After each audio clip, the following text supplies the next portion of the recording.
tayo sa aming lugar. Ayan na naman po ang aming lugar na puro katubigan na naman. Ayan, may tubig na naman. Unti-unting tumataas ang aming lugar dahil yung ulan po. Walang tigil na naman. Ayan. Yung mga sasakyan namin, syempre, nailikas na.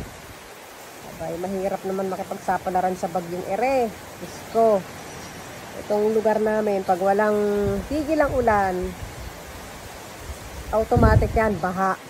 Ayan, mistulang palaisdaan na naman po. Ayan, ang aming lugar.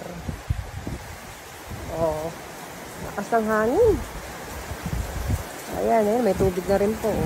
Nagkakaroon na ng tubig. Maghapon magdamag to, mataas na to malamang.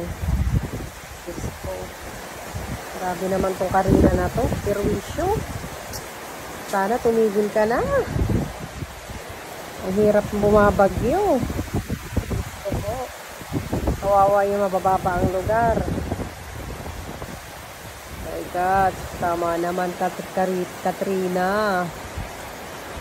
Maawa ka na sa amin. Maawa ka na. Yung lugar namin na pag umulan na walang tigil, automatic binabaha. Ayan po ang lumang bahay. Wala na, may tubig na rin po.